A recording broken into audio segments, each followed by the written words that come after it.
Pavyzdžiui, kaip manot, jūsų tarnyboje yra didesnis šansas numirti taikos metu negu pėstininkui? Sunku pasakyti. Manyčiau, kad daug didesnis. Aš taip irgi galvoju dabar, dėl kitaip būčiau net neklausęs. Daug didesnis. Jūs įsivaizduokit, pavyzdžiui, kur tu važiuoji su GLTV, ne? Su kuo be susidursi, realiai daugiau nukentės tas, su kuo susiduri. O koks standartinis skrydžio aukštis? Kas virš 10 metrų, taigi gali ištikti tai pomidoras. Nu, realiai. Skrendant aukštai. Skrendant turbūt, kad skrendant žemai yra daug pavojingiau negu skrendant aukštai. Ištik šitai ar taip, ne? Ne, tai iš aukštai jau kažkas atsitiks, tai turės daugiau laiko kažką padaryti. Ai. Jeigu kažkas atsitinka negerai, o jeigu žemai, tai kaip ir jau mažiau laiko. Tai va. Bet šiaip aš tai kažkaip apie tai negalvojau, nežinau net, aišku, kad pavojingiau turbūt. Bet... Ne, tai dėl pačių gelbėjimo operacijų, sakykime, mes gaunamės kaip ir tokia paskutinė grandis po mūsų faktiškai, jeigu tu jūrą skrendi kažko tai gelbėt, tai jeigu tau paskiau kažkas tai atsitiks, tai kažko tai šalia nebebus. Ai, jums padės Dievas, šalia o tam, kuris kesta, padėsit jūs.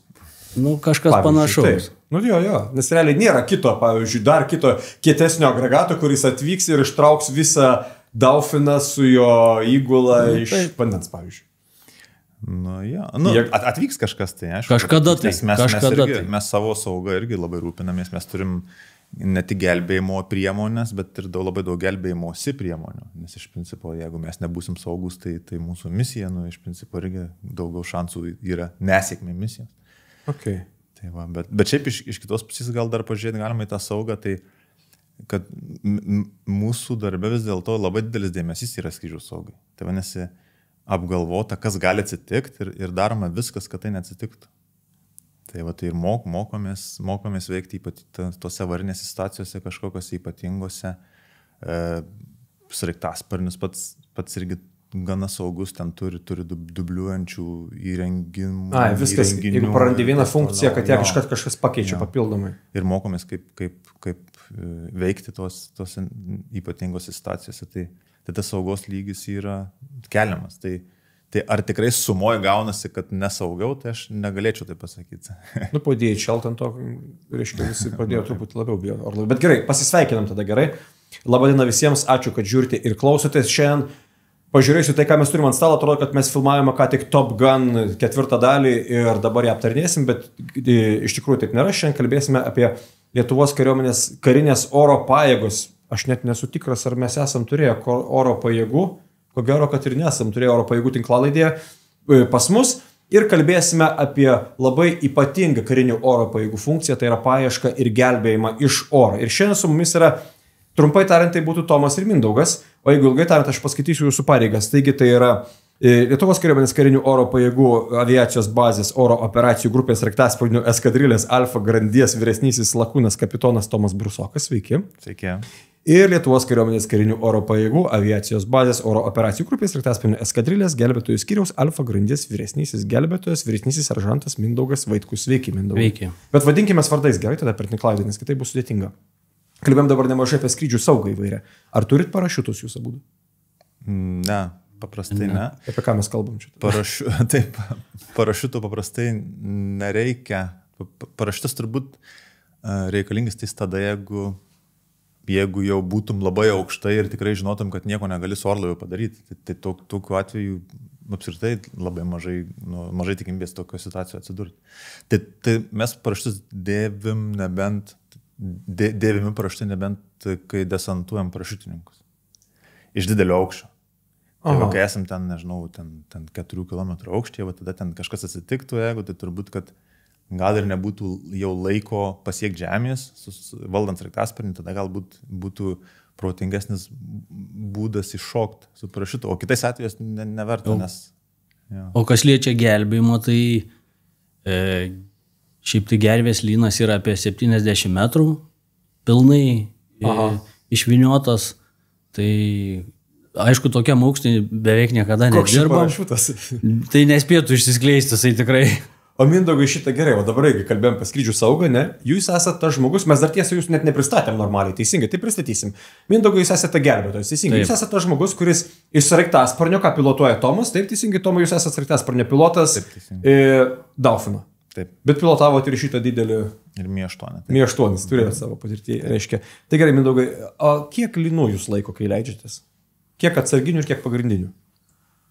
Tai jeigu Dauphiną, tai vienas toks, nežinau, gal kokio pieštuko storio, gal biški plonesnis. Čia turi tušinuką, tai va tai panašus. Plonesnis, taip. Nėra to jausmo, kad truputį ant čiūrikų leidžiatės? Ne, kai žinai techninės ten visas galimybės tolyno, tai ne. Net taip neatrodo. Žinai, kokią nutraukimo jėgą, ko jis pagamintas. Tai tas sumažina visą tą tokį jausmą. Okay. Tai jūs esate sraigtasparnio tymas, kaip ir kalbėjom prieš tai, jūs nebūtinai visą laiką tie patys žmonės skrenda su tais pačiais žmonėmis. Sraigtasparnio tymas, kurio darbas yra paieška ir gelbėjimas, kaip aš suprantu iš oro. Tomai, tai kokiais atvejais jūsų prireikia? Tai visų pirma, tai sraigtasparnis karalė vykdo ne tik paiešką ir gelbėjimą, bet yra viena iš pagrindinių funkcijų. Jo, vienareikšmiškai, nes mes dar turbūt kalbėsime apie jūsų vietą valstybės ginkluotoje gynyboje, kas šiaip yra visa kariuomenė dedikuota yra ne taikos metų operacijoms, bet valstybės ginkluotoje gynyboje, bet dabar apie sraigtasparnio paieškos ir gelbėjimo funkciją, kurią iš tikrųjų mes ir kariuomenės komunikacijoje labai dažnai apie tai kalbam ir tų skrydžių turbūt labai dažnai būna. Kada jūsų prireikia? Kokiais atvejais visuomenė šaukėsi sraigtasparnio su pilotu ir gelbėtoju? Kas, pavyzdžiui, gali nutikti? Tai visų pirma, tai karinės oro pajėgos užtikrina tą paieškos ir gelbėjimo funkciją virš Lietuvos teritorijos ir jūrų ekonominės zonos. Tai iš principo yra du tie vadinamai paieškos gelbėjimo postai, vienas Kaune, kitas Pajūry. Tai Pajūry daugiau dengia tą jūrinę dalį ir skirtas daugiau tom nesausumos, o jūrinėm operacijom. Taip. O Kaune daugiau sausumą dengiam. Tai sakysime, jeigu Nemrisetos postas teisingai, taip. Jisai kada aktyvuojasi? Tai jeigu kalba einant apie Nemrisetos postą, tai daugiau yra susiję, kaip suprantam, kad su jūriniais dalykais daugiau, bet lygiai taip pat ir su aviaciniais dalykais. Tai pati tokia, kaip pasakyti, pagrindinė, bet viena iš pagrindinių tų tikslų paieškos gelbėjimo, tai yra ne tik, kad ten jūroje kažkokių tai įvykių metu užtikrinti tą paiešką ir gelbėjimą, bet ir sausumoje ir ypač su ta komercinė aviacija. Tai prasme, tai tų keleivių pervežimo aviacija. Aha. Tai prasme, jeigu ten kažkoks tai lėktuvas patiria nelaimę, jisai tenai žemėja, praneša, kad jisai žemėja ir neaišku, ar jis pasieks ar uostą ar kažkas tai ar nepasieks, tai viena iš tų funkcijų ir yra, kad mes iš karto turim būti pasiruošę labai greitai pakilti, vykti ir ieškoti ir suteikti pagalbas ir taip toliau. Kai DHL nukrito, buvo sraigtas ore teisingai. Taip. Jis dar prieš nukritimą buvo pakeltas ar jau nukritus? Tai kadangi toje vietoje ten viskas buvo gerai iki pat kritimo, tai buvo pakeltas, aš manyčiau, ties po įvykio. O jeigu būtų pranešęs, kad kažkas negerai, kad bando leistis ir ten yra kažkokia rizika, tai tikrai būtų pakeltas ir prieš skrydį. Mhm. Tai va, kaip sakiau, viena dalis, o kita dalis yra, aišku, įvykiai jūroje. Okay. Mindaugai, kur galvoju tada?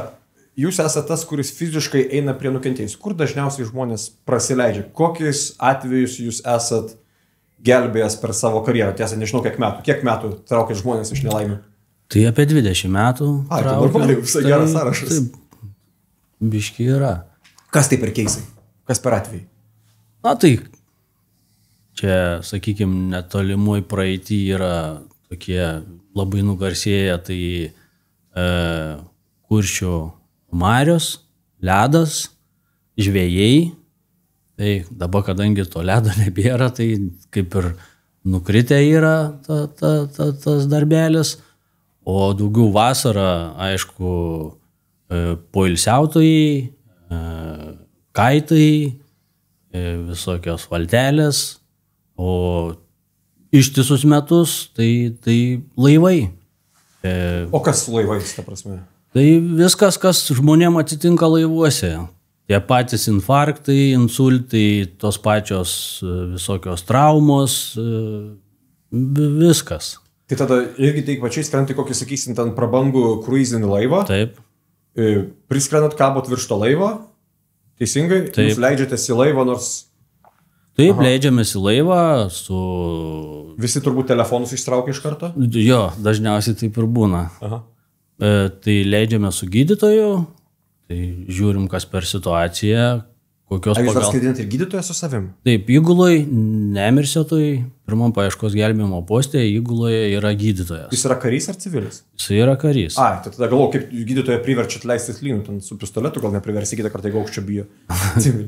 Ne, tai gydytojai irgi yra atrinkti gydytojai, kurie irgi yra baigę tam atitinkamus kursus. Ir tik tai tie gydytojai ir būdė, sakykime, kartu su mumis. Okay. O su Kuršių mariom, pavyzdžiui, kas nežvėjo irgi nesusidūrė. Tai ten kokia padėti? Žmonės išeina ant ledo žvejoti, po to jau supranta, kad jis jau saloje žvejoja, ne?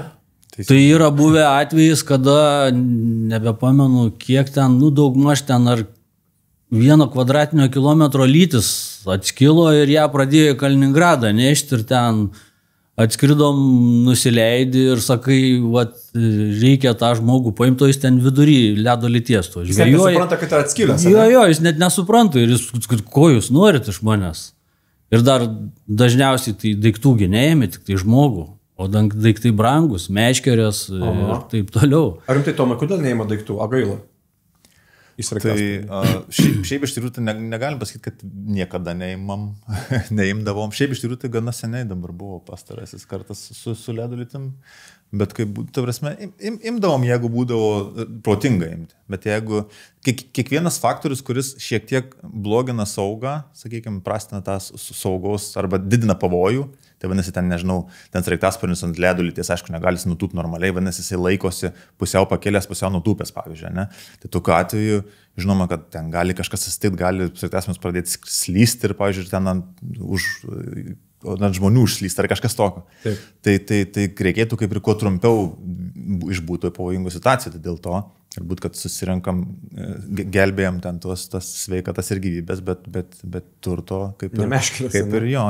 Bet jeigu ten žmogus ateina rankų, ten viena meškerė, kita ten kažkas, tai aišku, kad tada jis tikrai gali įsimesti, bet nėra tokios nuostatos, kad būtinai palikti. Aha, bet vat jūrų gelbėjimas, pavyzdžiui, dar čia nebesraigtasparnis jau, bet atsimenu dabar nesena istorija keliautojas Aurimas Mockus, kuris plaukė per vandenyną ir paliko jo brangią valtį, reiškiasi vandeninę, tiesiog dreifuoti. Kaip galvojat, kodėl? Nors jūs sraigto pilotas, suprantu, ne laivo, bet kodėl paliko? Kas neturėjo kaip ištraukti ar kas yra? Tai ten toje operacijoje, kiek suprantu, patys pirmieji, tai atskrido paieškos gelbėjimo tarnyba su lėktuvu. Aišku, dėl to, kad sraigtasparnių tenai jau sunkiau pasiekti. Kodėl? Dėl kuro, toli jo sraigtasparnių, kad nuskrist, pabūti ir sugrįžti. O tai kodėl nepaimtos valtis tada tenais į tą laivą, po to visiems ten sunku, nepatogu? Į pat laivą, tai čia aš kiek domėjausi tą situaciją, tai ten, kad jie kaip ir būtų galėję paimti, bet tiesiog buvo audringa jūra ir buvo per pavojinga. Tiesiog jie kuo greičiau nešti iš ten savo... Vėlgi aš manyčiau, kad jie kaip ir kuo mažiau pavojos norėjo sukelti įgulai, nes iš principo tokia operacija vis tiek gali ten kažkas sutikti ir tą įgulai.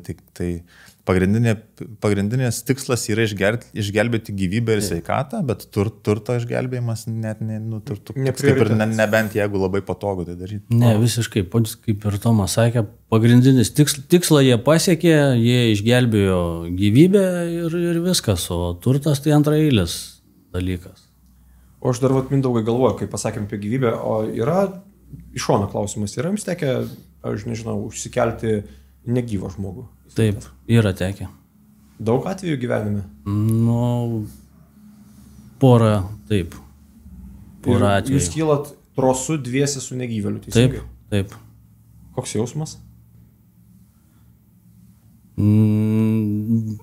Tuo metu negalvoji, tu galvoji, kaip pasikelt, kaip jį įtraukti į patį sraigtasparnį. Ta prasme, vyksta darbas ten, jausmai turi jausmus biškį atidėti atgal. Tai va, po to, tai aišku, pergalvoji. O kokie tai atvejai, pavyzdžiui, buvo, gal prisimenu, čia kažkokie gal sunkus ypatingai, ar tiesiog taip jau nutiko, mirė ten laive, pavyzdžiui, kaip ten atsitiko? Kokie atvejai buvo? Tai vienas buvo, kad iš vandens išsitraukiau, jau buvo žmogus nuskendęs, o kitas buvo laive. Laive buvo miręs žmogus, tai gavom komandą, kad jį būtinai reikia paimti, tai teko jį paiminėti jį. Tai laivė ten turbūt visai, laivė nutūpti negalėjo, tai irgi teisingai turėtų kilti. Ne, ten tokia situacija buvo, kad kažkaip tai, kaip pasakyti, dažniausiai mums tos informacijos labai mažai ateina apie situaciją. Ir skrenda ten greitai, kuo greičiau. Ten buvo taip, kad mumis pakėlė, paaukštino parengti, paskiau atšaukė tą parengti, ten sakė bloga žmogui bloga, paskiau kaip ir nebebloga, paskiau už poros valandų tada jau pakėlė, tada mes nuskridom link to laivo jau, susisiekėm su laivu, tada susisiekus pasakė, kad jam dar labiau blogai yra, kad kuo greičiau, tai ten kol užkibom, kol ką, naktis buvo lietus, toks vėjas dar, sudėtingos sąlygos ir aš su gydytoju nusileidau, man dar reikėjo pasimti įrangos, tai gydytoją paleidau, jau ten pasitiko, nusivedė, tai kai atėjau, tai žiūriu gaivina, tai tada patraukiu ten tą gaivintoją, aš pradėjau gaivinti ir gydytoja sako, sako, nebegaivink, jis jau miręs, gal jau kokį pusvalandį yra. Aha. Tai va, tai tada gavom komandą iš jūrų koordinacinio centro, kad jį reikia pargabenti krantą. Nežinau, dėl kokių sumetimų, bet, įsakymą turim vykdyti. Tai kur jūs jį padėjo tada?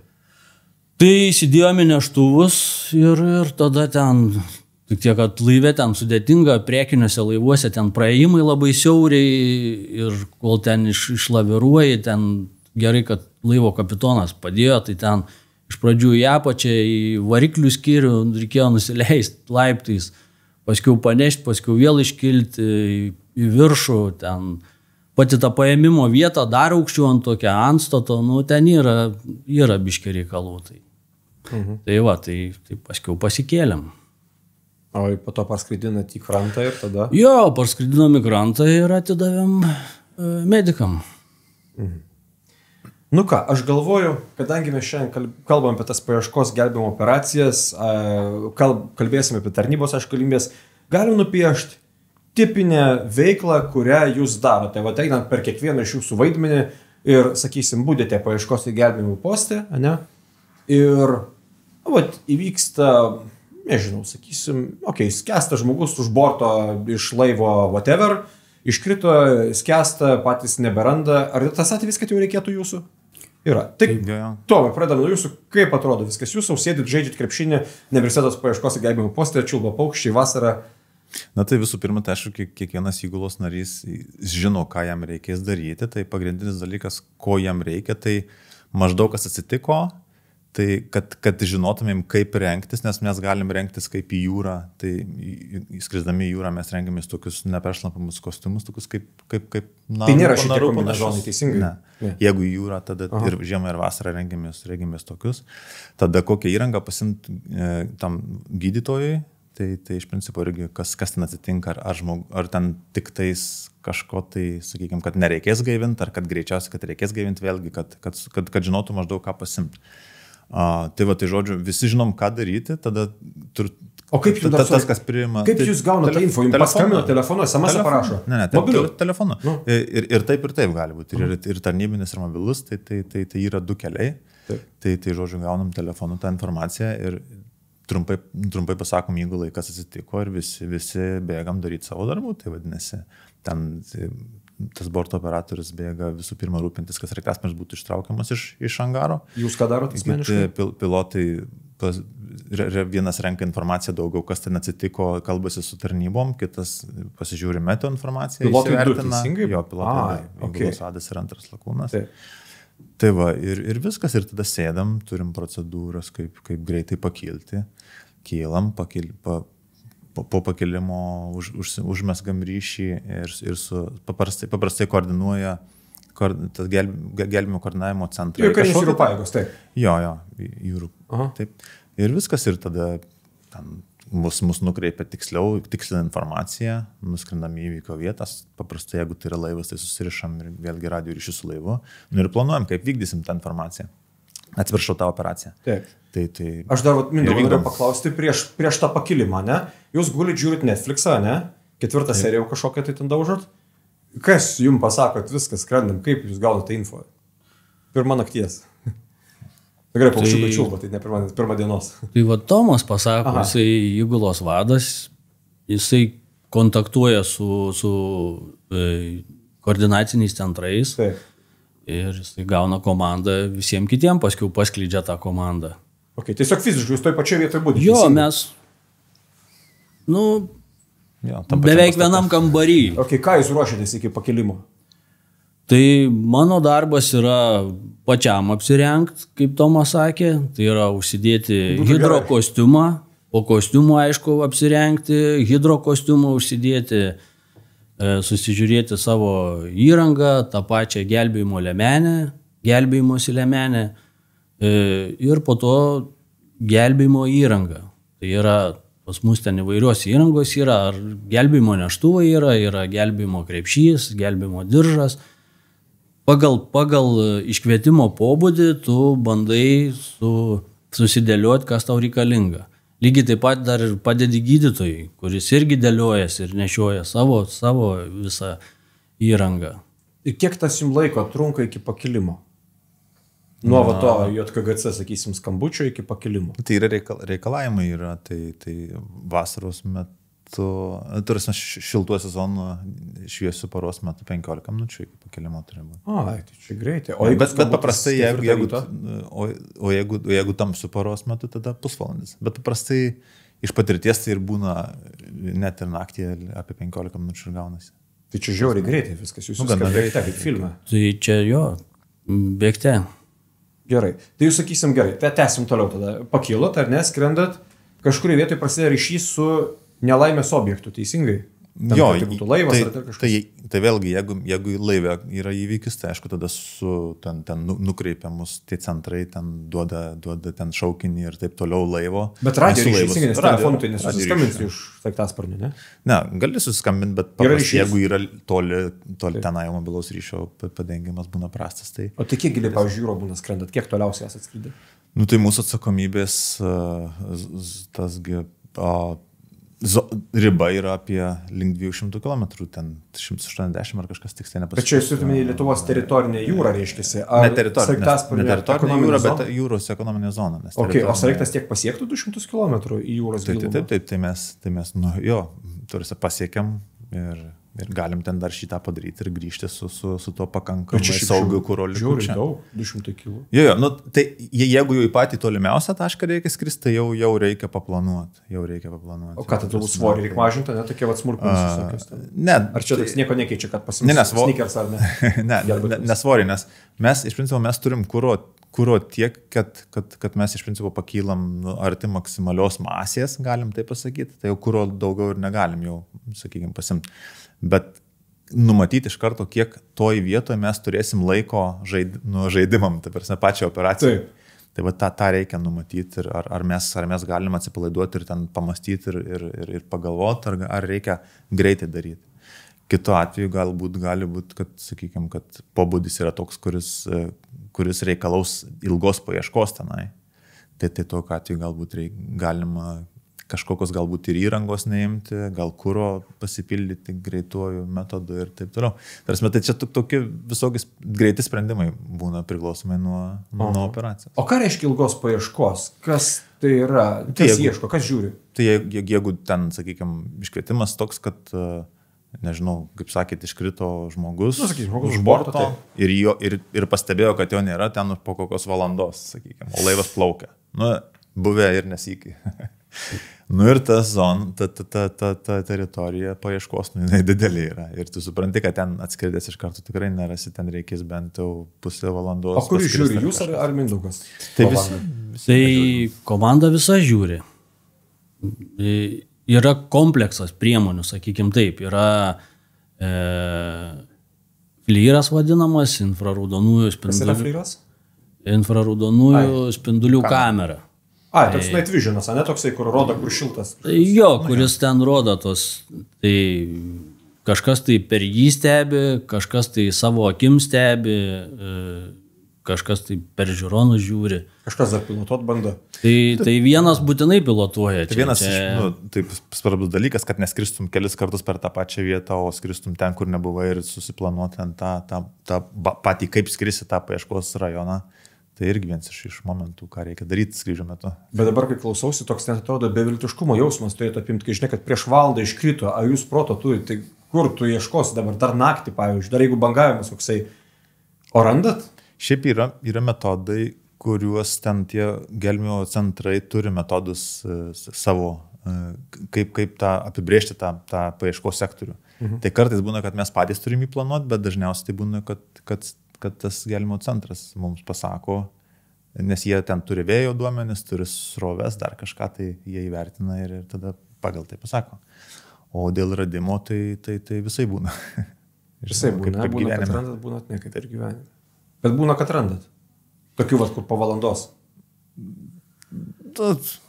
Nelabai turbūt, ne po valandos. Aš taip jaučiu iš atsakymo, kad po valandos jau sudėtinga. Nu, čia sudėtingiau, kad tai sako. Čia vėlgi reikia žiūrėti, kaip tas žmogus buvo apsirengęs, sakykime taip, paprastai. Kaip šita liemenė. Taip, jeigu jis turėjo liemenę, tai sakykime, liemenė, tai tokia labai primityvi priemonė, nu, čia tokia modernesnė ir jinai yra pripučiama, bet kaip žinom, yra paprastos, ten tokios stacionarios liemenės, ten būna iš putoplasto, nu, tokia pati primityviausia. Tai galiu pasakyti, kad ta primityvi priemonė yra, nu, pakelia tą išgyvenamumą turbūt ten N kartų.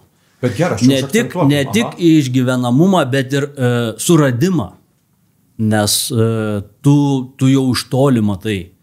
Tai jeigu šiaip žmogų paimti vandenį, tai kas yra išlindę? Tai yra galva išlindus tik tai. Tai yra apie 30 cm. Jeigu bangavimas yra 30 cm, tai ta galva ten su tom bangom, sakykime, susimaišius ant tiek yra, kad pastebėti labai sudėtinga.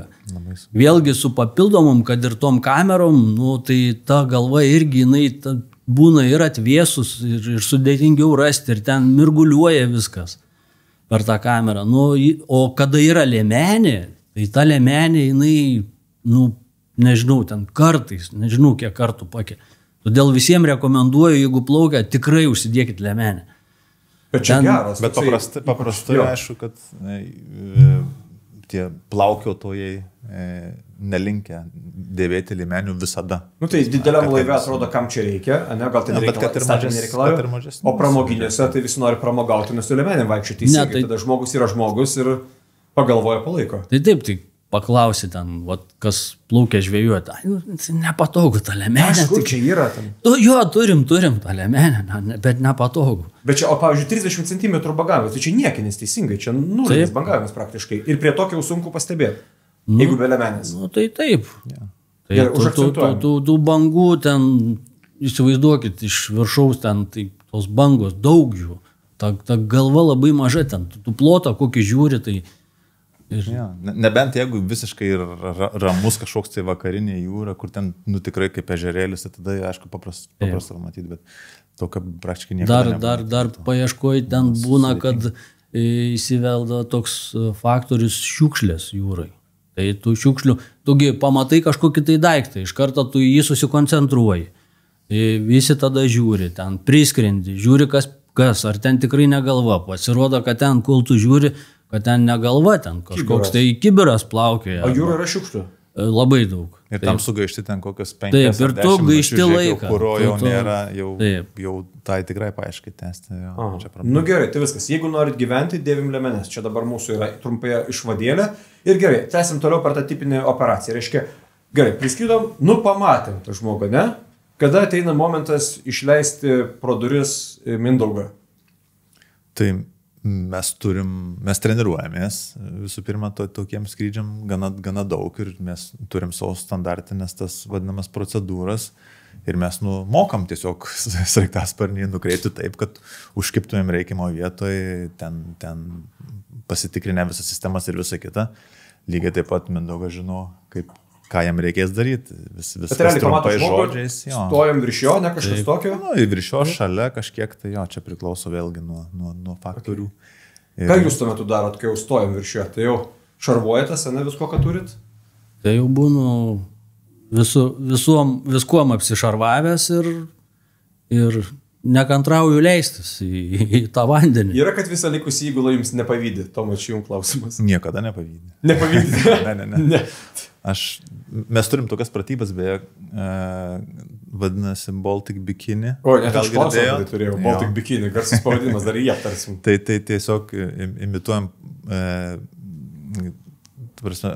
avarinį tupimą į vandenį ir tada visi ten pilotai ir skrydžių įgulos nariai, visi ten patys prisipučia ten liemenes, valteles ir juos paskui pakelia. Tai va, kai mane pakelia su tuo trosu, va, Mindaugas tikrai yra kėlęs mane per tų pratybų metu, tai aš, tikrai geriau ten sėdėti už vairų. Ok, tai jūs, žodžiu, pasiruošęs, jisai būtų tas, kur, tai iki Hebra, ne, varau. Tai taip. Ir kas tada, ir ką, atsidaro duris? Atsidaro duris, prisikabini prie lyno ir atsisveikini su borto operatorium. Turbūt ne taip dramatiškai, ne? Ar jau tas tai iki? Yra ten ženklai, atitinkami procedūros yra. Tai va, ir leidėsi į apačią. Okay. Ir pavyzdžiui, gali būti, kad leidėsi į apačią yra graži žydra jūra, saulėtina ir panašiai. O kur leidėsi į apačią juoda, daužo lietus iš visų pusių, kažkas ten šniokščia ir kanda rykliai. Tai dažniausiai taip ir būna. Išskyrus ryklius, jo. Taip. Ok, ir kas tada? Gerai, leidžiatės į apačią. Tai nusileidžiam į apačią.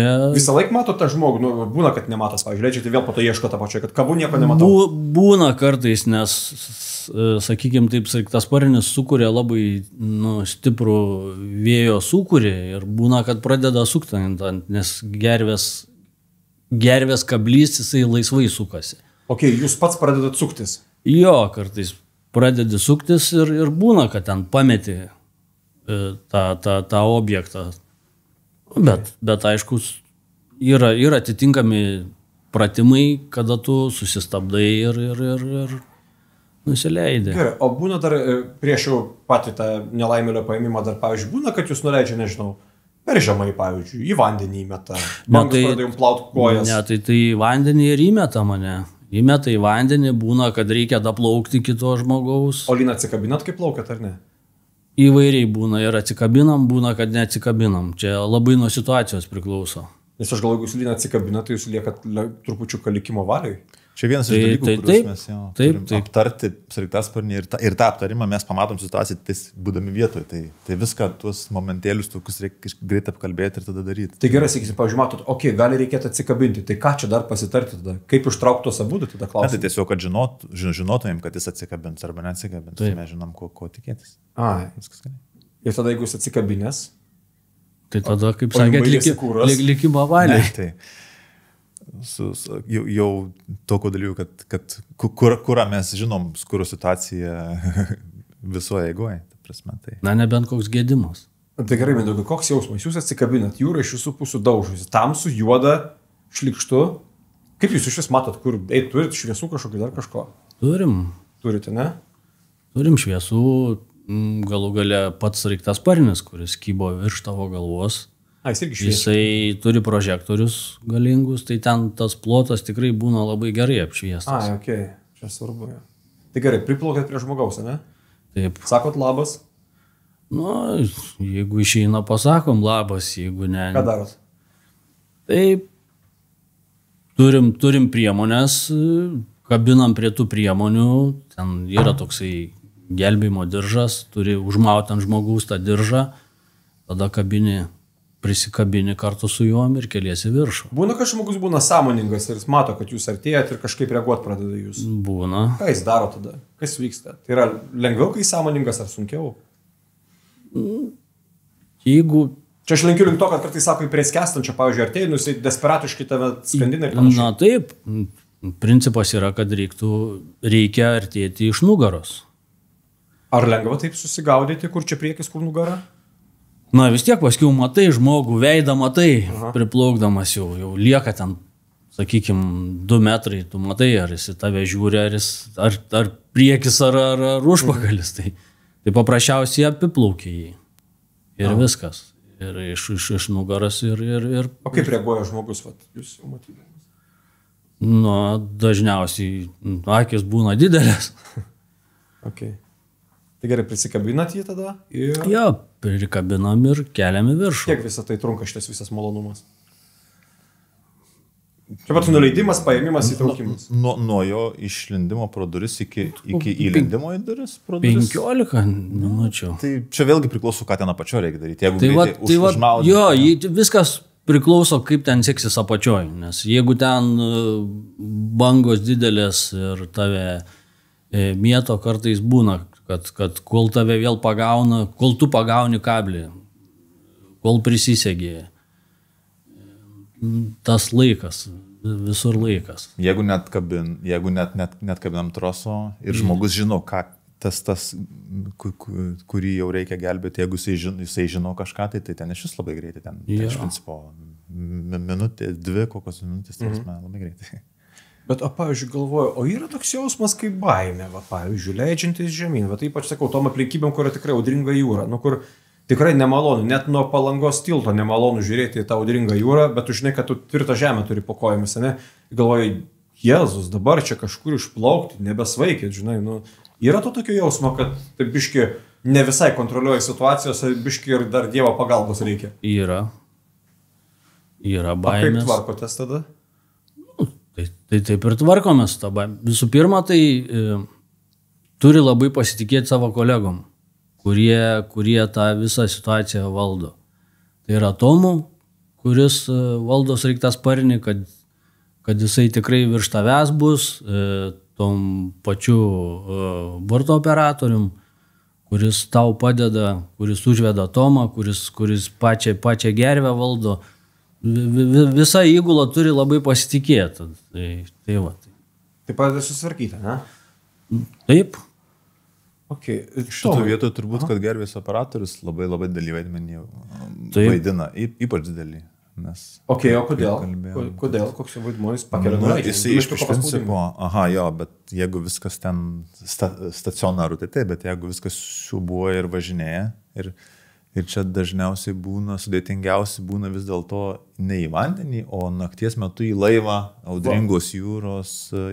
Geras, pakalbėkime apie tai. Sudėtingiausia operacija. Naktis, laivas, audringa jūra. Jo, ir matomumas prastas, turiu menį, kad labai tamsi naktis, pavyzdžiui. Taip, tai visų pirma, patiems pilotam matosi tik tai laivas, laivo švieselis, bet aplinkui visiškai juoda, nei horizonto nieko. Tai iš principo tas toksai erdvės nesuvokimas yra toks... Antro žodžio dalies nesakysiu, bet reiškia, truputį susisuka smegenys, ne?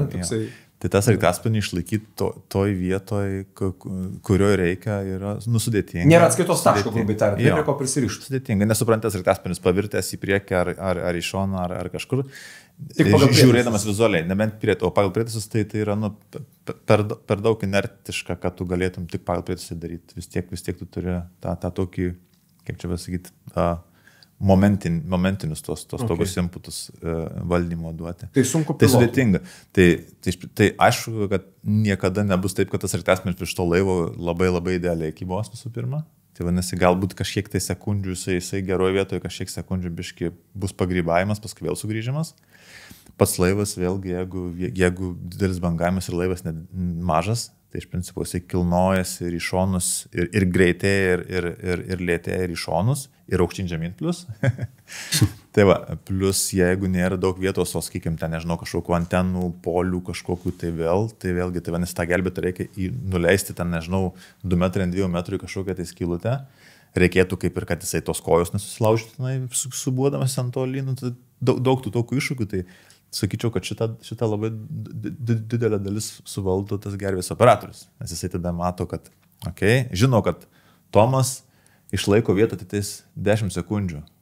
Aha. O paskui 20 sekundžių bando vėl sugrįžti ir paskui vėl 10 sekundžių vėl išlaiko. Tokios prognozės. Žinau, dabar laikas jį nuleidžia. Arba, dabar dar truputėlį palauksiu, nes tu pradėsim subuoti. Na, žodžiu, tos tokios susidarbimo labai klausimas. Taip, nes labai reikia jausti, pavyzdžiui, kai tu leidės į laivą ir matai, kaip visas laivas pareina į tave. Pervažiuoja į tave. Tai Čia jūsų ir tu nieko negali padaryti. Viską daro viršui žmogus. Aš kaip tai noriu klausyti, jūs laisvasis nieko nekontroliuoja, teisingai? Ne. Jūs esate priklausomas nuo gervės operatoriaus. Taip. Turėtume būti geri draugai. Labai turi žiauriai didelis susidirbimas būti. Priešais būtų negerai būti. Tai dėl to ir treniruojamės labai daug. Dėl čia tokie niuansai. Tai va sudėtingiausias tas atvejis, kaip supratau, reiškia, laivas juda visokiausiais vektoriais, kokiais tai gali būti. Jūs kabot kaip pakaba, reiškia, ir laukiat, kol pasieksit kojomis denį. Taip. Bet denis, jeigu daro taip, aukštyn žemyn, tai kaip jį pasiekti? Tai gervės operatorius labai jaučia, jeigu geras gervės operatorius, jis jaučia, kada reikia pristabdyti leidimąsi, kada kaip tik pagreitinti, kad tau tą smūgį kuo mažiau, kad to smūgio mažiau gautum. Ir plus dar laivas paprastai turi tokį tendenciją, kaip jisai įsisiubuoja, tada toksai aprimimas, aprimsta ir tada vėl pradeda siubuoti taip. Ir va, tas gervės operatorius, jisai tą stebi ir žiūri, dabar tinkamas laikas arba dabar netinkamas, dabar palaukiam. Tai čia dar viena svarbi pareigybė karinėse oro pajėgose, gelbėtojų, reiškia, personalė, tai yra gervės operatorius, kurio čia mes net neturim turbūt. Taip, gaila, kad neturim. Tikrai, tai jau sunku kalbinti. Gerai, o aš dabar tokia mintis dar kilo. Prieš kelis metus buvo įvykis, man atrodo, Regina Seaways buvo toksai laivas ir kažkas, ar gaisras kilo, ar kažkas, ir žinau, kadangi per kariuomenę tai šiek tiek sukosi, per jūrų gelbėjimo koordinavimo centrą, kad arba kažką iš KJP laivų siųsti į pagalbą ir vėl naktis, lygtai kažkoks bangavimas ir buvo mintis naktį, reiškia, nežinau, ta mintis ten iš kur nekilo, žodžiu, bet tokia idėja. Naktį iš vieno laivo į kitą perkelinėti keleivius, esant bangavimui. Spėju, kad tai būtų daroma Rotary Wings orlaiviais. Kaip gal, ar būtų lengva šita operacija? Banguojant dviems laivams, perkelinti keleivius iš vieno į kitą. Aš turbūt čia nebūtų lengva, bet čia turbūt prie sudėtingesnių, ne? Kaip tai padaryti? Bet iš principo įmanoma, gan manyčiau, kad daug šansų sėkmės. Priklauso nuo laivo dydžio. Kaip Regina Seaways, tai mes labai gerai žinom, tai ta kompanija ir su jos laivais beje draugaujam. Ne, kaip tik draugaujam. Ne, kaip tik draugaujam ir treniruojamės tupimus ant jų. Bet daug ten šimtai buvo keliai, man atrodo, gal 200 ar tuo metu kažkas to. Turbūt, kad vienam sraigtasparniui būtų buvę sunku ką padaryti, bet šiaip, jeigu didelis tas Regina Seaways, jisai tas to bangavimo tokio labai stipriai nebijo. Tai jeigu iš to laivo, tą laivą, iš kurio paimt keleivį, yra didelis toks, kaip Regina Seaways, ir į kur jau nuleisti lygiai toks pat didelis, tai manau, kad labai viskas puikiai pavyktų. Bet jeigu mažas, tai tada... Jeigu mažas, tada su civiliai žmonėm ir jeigu jų labai daug, tai... Bet, pavyzdžiui, žmogus tuo metu jis būtų perkeliamas kaip įtraukiamas į sraigtą, ar ant lyno kabantis būtų nuskreidintas į sekantį laivą? Ne, įtraukiamas į sraigtą. Nebūtų kaip specpajėgos kekė, reiškia. Ne, nebūtų taip. Ir šiaip, nusileidimas yra daug pavojingesnis negu pakilimas. Kodėl? Na tai kaip ir šnekėjom, dėl tų pačių faktorių, kad tu leidės ir dar visas denis parvažiuoja į tave. Tai kaip pakeli, tai pasikeli, paskui sraigtas kažkur pasislenka į saugesnę vietą ir užbaigia, sakykime, tą pakelimą. Gerai, galim parekrutuoti biškį personalą į karinės oro pajėgas? Galim? Taip. Gerai, šitą Mindaugai, koks žmogus dabar sėdi ir galvoja, visai gal norėčiau būti tokiu Mindaugu, kuris pasako visiems, iki Hebra būna tas kiečiausias, kuris eina į ten, kur šlikščiausia. Koks žmogus turėtų ten eiti, kaip galvojate? Kokio tipažo, kokio pobūdžio, ką žinoti? Kažką išmoks, aišku, didžiąją dalį išmoks, bet ką jau turėtų galbūt atsinešti, kaip galvojate?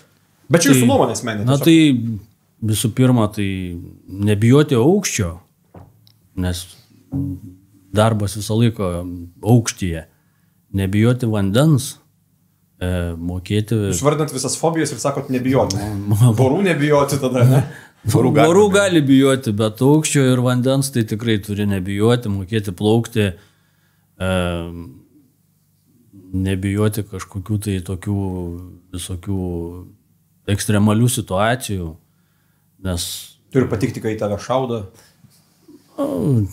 Šaudyt gal nieks nešaudo, bet vat, kas liečia su medicina, tai visokių sužeidimų būna ir lūžusių, nutrauktų galūnių, tai tokių dalykų turėtų nebijoti. Čia svarbus momentas, jūs esate ir paramedikas, ko gero. Taip. Tai reiškia, visą tą grožį esate irgi praėjęs. Tai aš link to ir lenkiu, kad gelbėtojas Ką esat matęs? Kariuomenėje baigė naro kursą, paramediko kursą ir po to jau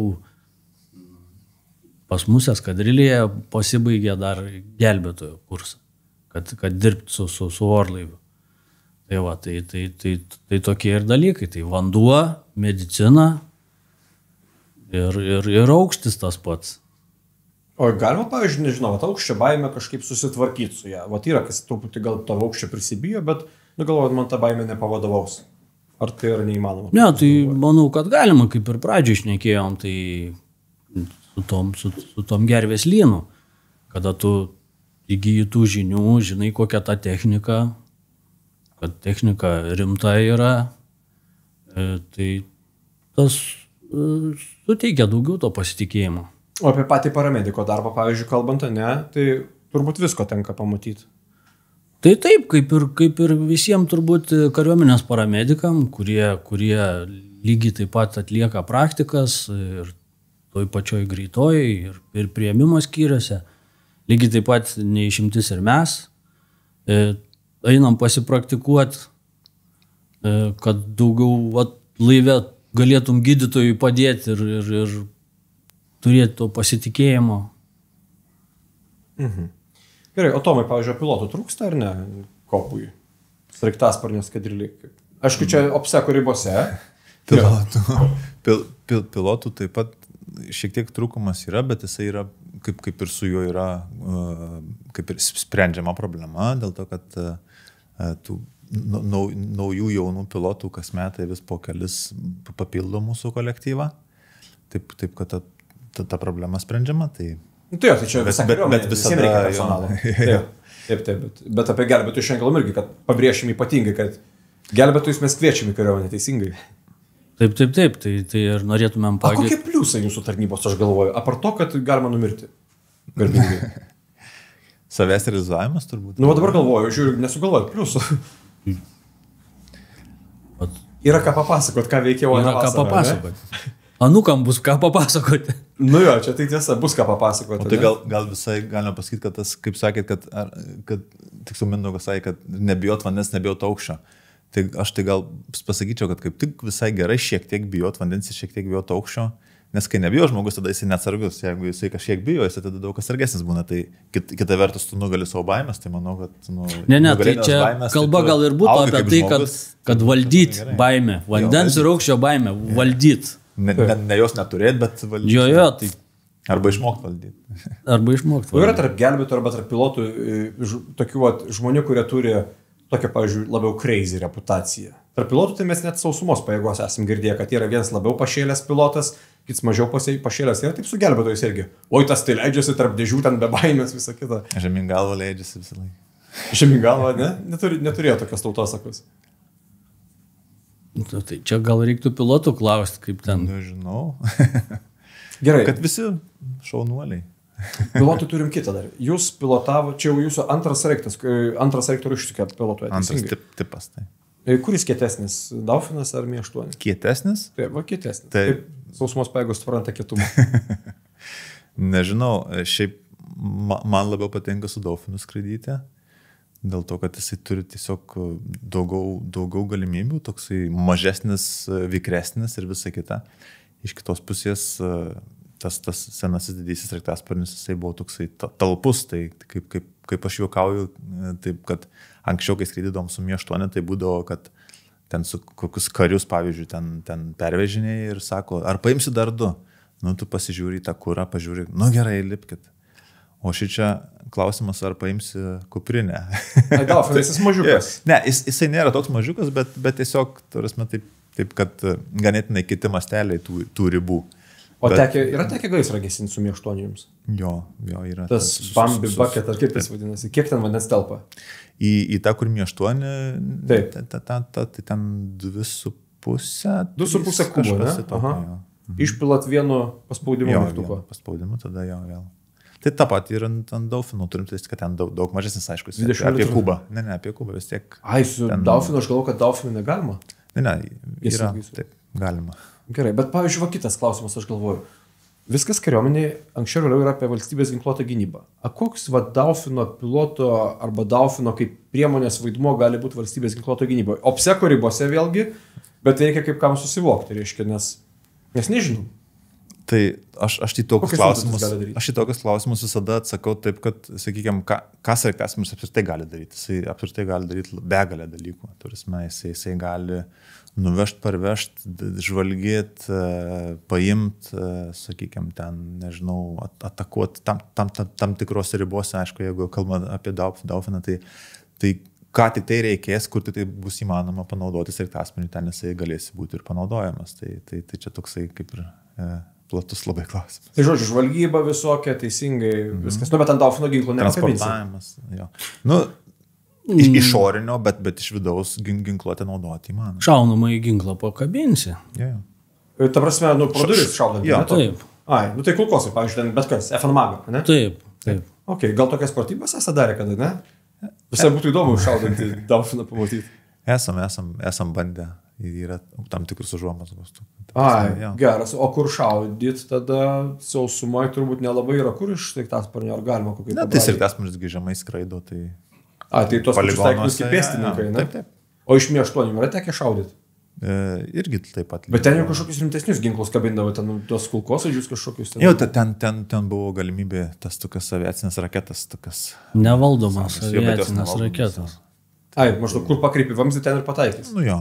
Nu, panašiai kažkas. O tai taiklumas ten jau koks būdavo?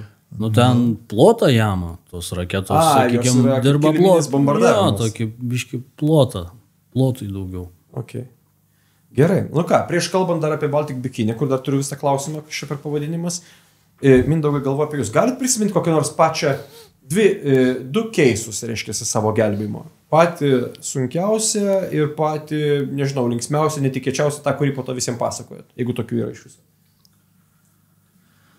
Linksmiausia, gal nuo linksmiausia pradėti. Jo, tikro gyvenimo keisus, jo. O toks, gal sakykime, crazy, kažkada tai buvo iškvietimas, tai skridom, buvo iškvietimas paimti cheminio tanklaivio išprotėjusį kapitoną. Tai va, cheminio tanklaivio išprotėjusį kapitoną. Okay, vienu žodžiu, atplaukė cheminis tanklaivis. Ką reiškia cheminis tanklaivis? Cheminis tanklaivis, tai tanklaivis ką gabena? Naftą. O cheminis tanklaivis gabena cheminės medžiagas. Bet nu, tai ta nafta irgi cheminės medžiagos. Bet čia specifinis, ta prasme, ten jau nebe nafta, ten nežinau, ką ten kažkokias tai cheminės medžiagas. Chloras, sakysim. Jo, chloras, sakysim. Cisternose. Tai va, tai tokio tanklaivio atsistojo prie Klaipėdos ant Inkaro ir ten kapitonas išprotėjo. Ta prasme, kaip tai pasireiškia? Jums nepasakė per radio? O kaip pasakė? Sakė, atplaukit, paimsit mūsų išprotėjusį kapitoną? Panašiai, gavom komandą nuskristi, nes kapitonas išprotėjo, daro nesąmonės ir jį reikia kažkaip tai paimti. Nu gerai, kas vyko toliau? Tai atskridom, gal, nežinau, ten kokią 5 rytą mumis pakėlė, tai nuskridom, nusileidom su gydytoju, pasitiko ten jūreivis, palydėjo iki kapitono kajutės, nu ir vaizdas įeini per duris į kajutę, kapitono kajutė pakankamai didelė ir minkšta dalis, televizorius ir vyras, nuogas, sėdi, žiūri televizorių.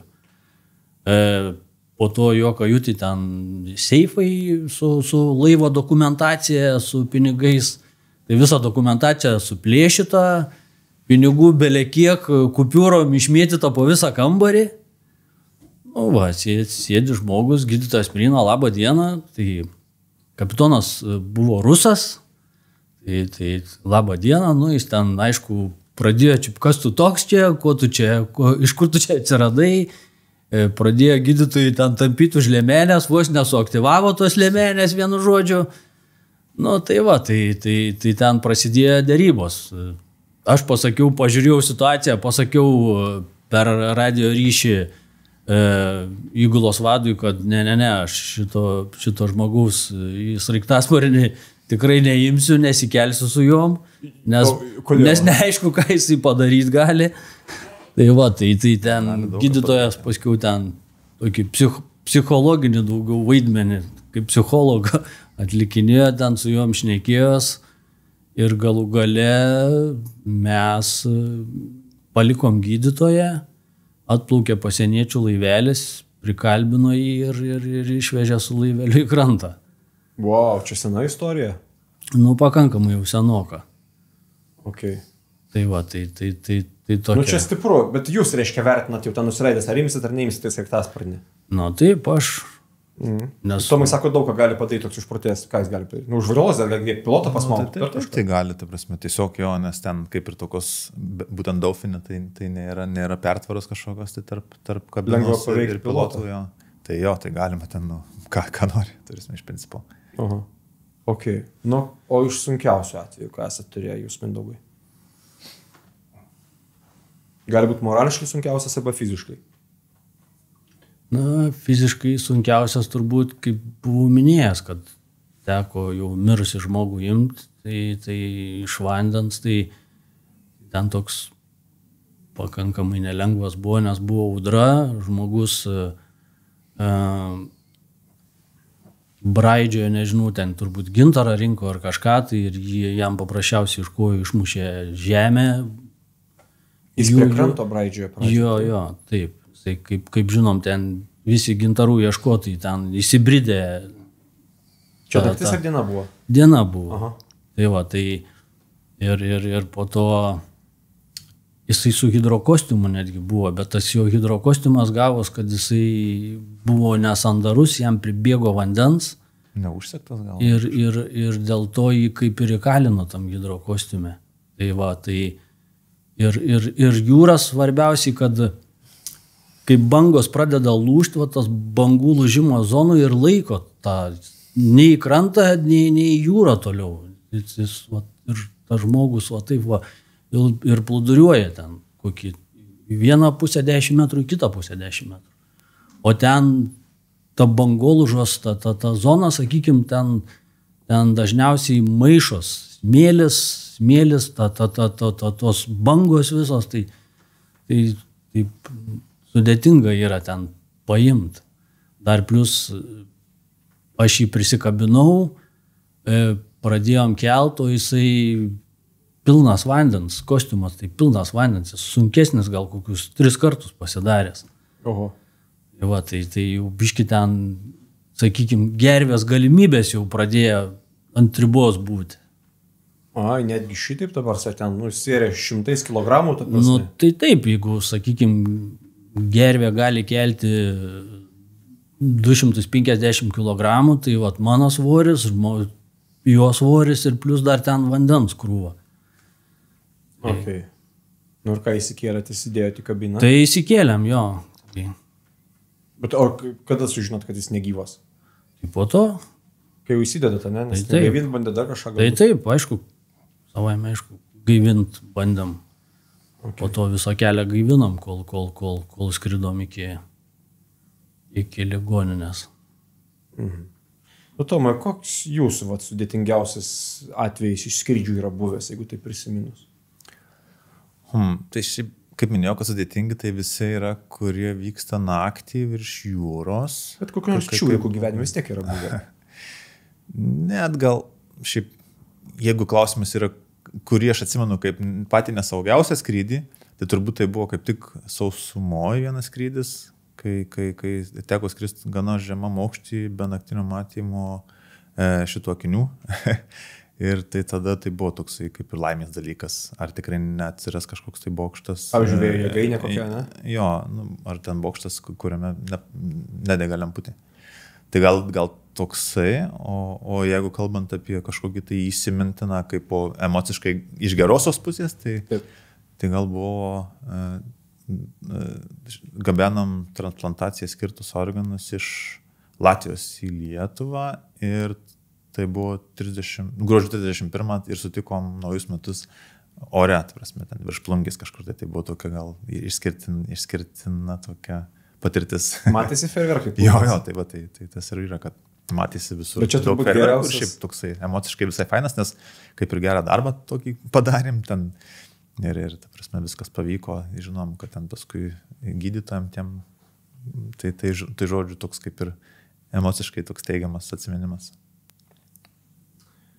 Prieš užbaigiant, Baltic Bikini. Kodėl šitas pavadinimas? Esame jau, man atrodo, kažkada ir pasakoja viešai, bet pamiršau. Kodėl bikini, kas reiškia su apatiniais visiems asocijuojasi dažniausiai?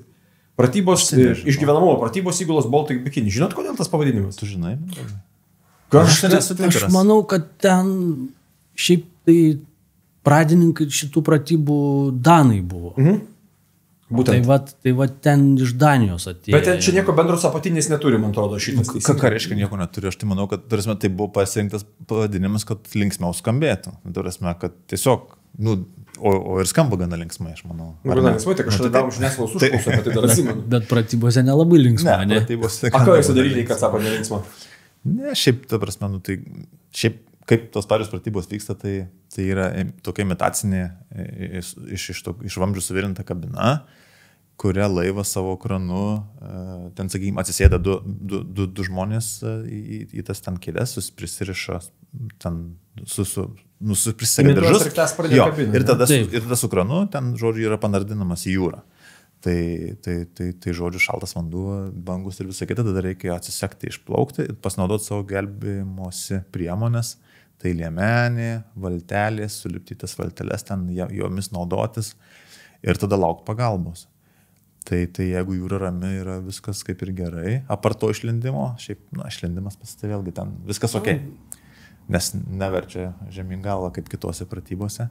Bet jeigu jūra neramin, tai tikrai, jeigu kas ne jūrinis žmogus, o aš ir nesu toksai, tai tikrai būna nemalonu ten 2 valandas įsibot aukštyn žemyn ir skrandis tikrai nepadėkoja dažniausiai. Vemet? Ir būna, taip. Taip, paprastas atsakymas. Tai gerai, jeigu vienas valtelė, bet jeigu plauste būna 6 ir visi 6 vemia. Tada ir 7, kuris. Aplinkui, tada jeigu esi 7, tai išeities nebėra. Yra šitas irgi, ta prasme, toksai psichologinis prisivertimas verti, nes visi kiti verti. Ne, tai ne prisivertimas, automatiškai jau taip gaunas. Gerai, ką tamstos? Moralinis, paskutinis klausimas, abiem iš principo. Paieška ir gelbėjimas šiaip, skamba gerai. Yra to gero jausmo, kaip pavyksta operacija. Turėtų būti normaliai, geras jausmas turėtų būti. Pritarė, toksai, kažką gero padariau. Be abejo, tai čia toks kaip didžiausias apdovanojimas, kai tu supranti, kad tu neveltui, ta prasme, kad kažkokia prasme, ta tokia apčiuopiama tiesioginė prasme iš tavo darbo yra. Aišku, ta prasme yra visų pobūdžių skrydžiuose, kuriuos mes darom, bet čia yra tokia tikroji, greitoji, ta tokia greitą ryšį turinti, tai grįžtamą ryšį turinti, tai dėl to kažkaip labai tikrai smagu, kai kažkas tai pavyksta gerai. Taip, žiauriai geras jausmas. Iš tikrųjų tai žiauriai, tikrai geras. Yra, kad feedbackas pareina, pavyzdžiui, išgyveno, neišgyveno, ar kažkas tokio iki jūsų, ar nesako niekada niekas? Kartais pareina, kartais nesako, o kartais mums patiems kniedi labai sužinoti, kaip tam žmogui, kaip viskas pavyko. Tai kartais mes ir patys bandom susižinoti savais kanalais, sakykime, iš ligonių, kaip tas žmogus, ar jisai išgyveno, kaip jam pavyko operacija, jeigu ten kažką tai operavo. Bandom irgi, nes rūpi vis tiek, rūpi. Tai galvoju, ką mes turbūt šitoje tarnyboje galim prižadėti, prasmės, ne? O yra tai prasmės? Manau, kad taip. Prasmės savirealizacijos turbūt, ne? Ir prasme, tikrai to tokio... Realaus darbo, realaus. Tai dėl to kviečiam kandidatuoti gelbėtojų pozicijas. Jo, tai bus atranka į gelbėtojus gegužės mėnesį. Tai jeigu kažkas tai norėtų pabandyti. Išgelbėti vieną kitą gyvybę. Net jeigu abejoja, tai vis tiek kviečiam. Jo, net jeigu abejoja, tai aviacijos bazės tinklapį, man atrodo, ten informacija yra galima registruotis iki gegužės 12 berods. Tai, Mes jeigu rasim, žinokit, gal įkalsim į tiklaidės aprašymą. Jo, čia toks, nes čia geras. Nu ką, ačiū labai už pokalbį ir ačiū už jūsų tarnybą su visa pagarba. Šaunuoliai. Ačiū Jums. Ačiū Jums.